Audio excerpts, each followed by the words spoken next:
In today's video, I'm going to be explaining Backrooms level -182, also known as Miranda's Room. This is a very secretive level with extremely strange lore, a strange entity or two, and even more oddities that I have never seen anywhere else in the Backrooms. There is no other level like this one today. You're going to want to stick around for the explanation, trust me. Without further ado, and any more blabbering on, let's hop right into it, shall we?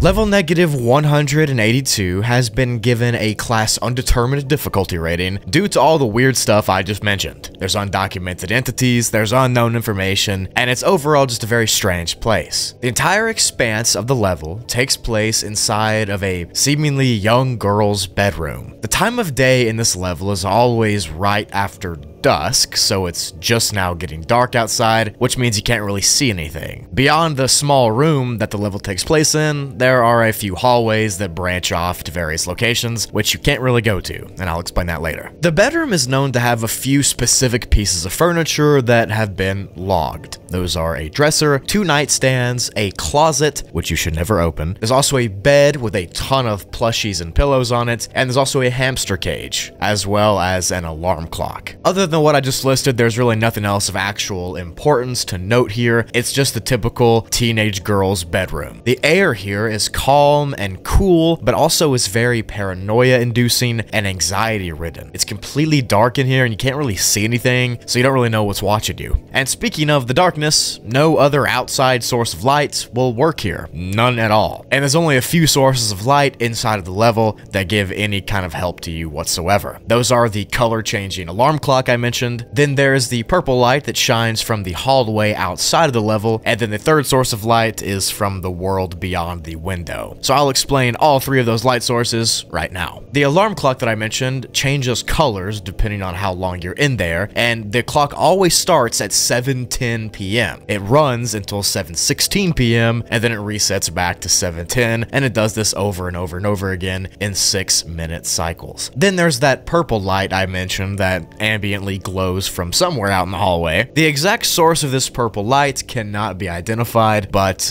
literally no one who has gone after it and searched for the source and walked into the hallway has made it back. So it's assumed that they all died. It's not known where they go, it's not known who takes them or what takes them, or if anything takes them, but there's some theories which I'll touch on later in the video. The third source of light and the final source is from the world beyond the window, the world outside. Now that light actually doesn't provide any helpful lighting whatsoever, it's just kind of this ambient glow from behind the blinds, and the window that you have to look out to see there is in fact likely some sort of entity or trap. It should never be approached, it should never be interacted with. For your own safety, keep the blinds closed and never open them. For those people that are brave enough, or stupid enough to have done so, several different things have been claimed to be seen. Sightings of strange shadowy figures walking up to the glass and thumping on it, whispers and laughing have also been heard, and just general things like that that make noise. It seems like one specific creature or entity lives beyond this window, and it'll often scratch or claw or knock on it while you're in the level. These sounds are very discomforting, they're very paranoia-inducing, and they will fill anyone here with anxiety. And as fun as that sounds, there's still more awful stuff to get to.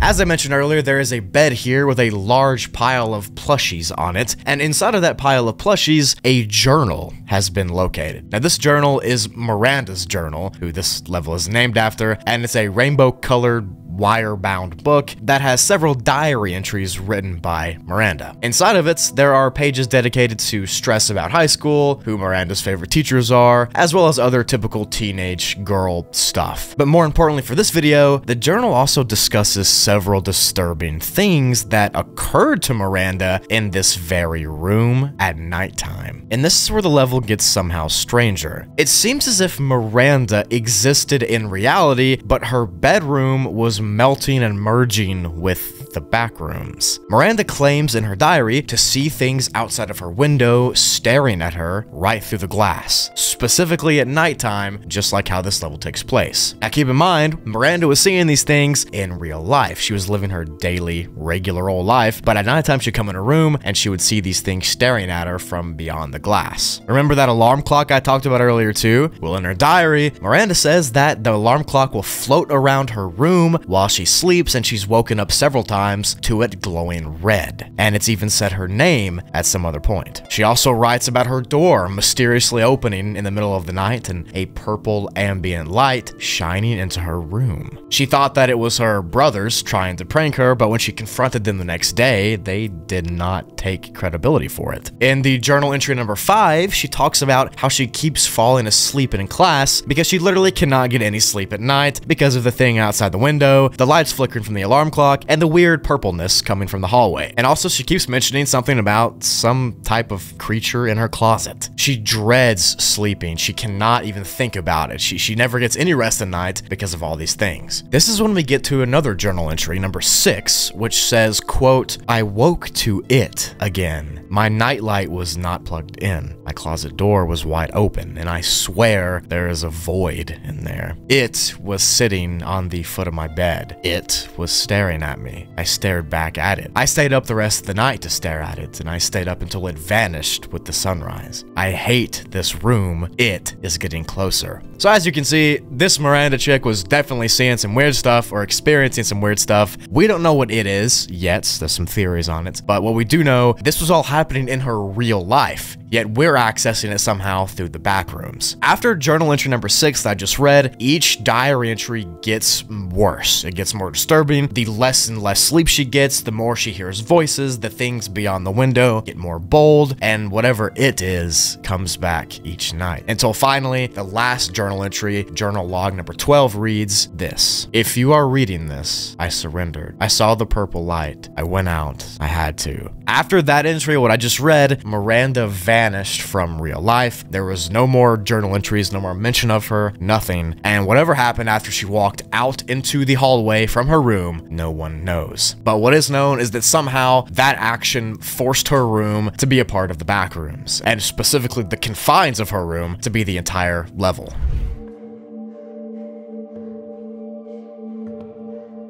Miranda's room as a level has a time limit loop thing in which it's safe to exist inside. I kind of mentioned it earlier, but it's known as the 6-minute cycle. The first 6 minutes you're in the room will be pretty normal, pretty standard. You'll just be stuck in this dark room. But after that, things kind of go crazy. You'll begin to get paranoid, your anxiety will heighten, and you'll feel like you're being watched. After 6 more minutes passed, the window and whatever it is behind it will begin to approach it and tap and scratch at it, trying to get your attention. Do not open the blinds. After 6 more minutes beyond that, whatever's inside the closet in Miranda's room will begin to try to open the doors and break out of it. It's recommended that you tie the closet door shut at all costs. Next, the purple light will appear out in the hallway, and the door to Miranda's room will be stuck permanently open. If you somehow stay in the level through all of what I just said, which is crazy if you did, at this point, at the 6th 6-minute cycle, the purple light will go off in the hall. It'll disappear. And next, once this happens, you need to slam the door shut as hard as you can, or try to at least, and then exit the level before you get eaten or consumed or whatever. Because if you don't and you're still in the level, as that next 6-minute cycle passes, it will break into the room and it will claim its victim. Theories on what it is range widely. Some people assume that it's Miranda. Some people think that it's some sort of demon or entity or something that somehow managed to get into reality but bring Miranda's room back to the Backrooms. Others think it's some kind of powerful religious presence or something. Whatever it is disturbing, and it strikes fear into the heart of every wanderer in the Backrooms that knows about it. We still are not sure how it and whatever's in the closet and whatever's beyond the window and whatever the alarm clock is, we don't know how all of that connects, but what we can assume is that it does, and that it's all up to no good. If you want to come come to Miranda's room to say you've survived it. Maybe it's a flex in the back rooms to survive this place. I don't know, it's too dangerous for me to go to, but if you want to go, you can no-clip into a dollhouse over on level 9, and you can exit the level by no-clipping through the closet door to be sent to level 6. But you have to do this when the closet door isn't shaking by whatever's inside of it. Miranda's room is one of the most unique and standalone levels in the Backrooms. It's tiny and confined to just a small bedroom, but so much can happen in that small room. Was Miranda even real? Did she write that diary, or is it all that did it just to lure people closer? What's in the closet? What's behind the window? Why is the alarm clock floating? We just seriously don't know. But I can tell you what I do know, and then it's that you should never go here. Thank you for watching this video. I do hope you enjoyed the explanation of Miranda's room. If you did, leave a like for the old Brookster. I really appreciate it. Thank y'all so much for your support. I love and appreciate each and every one of you. Make sure you tell somebody you do as well. Life's too short not to. Make sure you stick around for the channel as well. Lots of new stuff coming. Go check out Toogly and Spoogly as well if you want more from me. There's no more else to say, so without further ado, I'm going to end off the video here. Peace and love.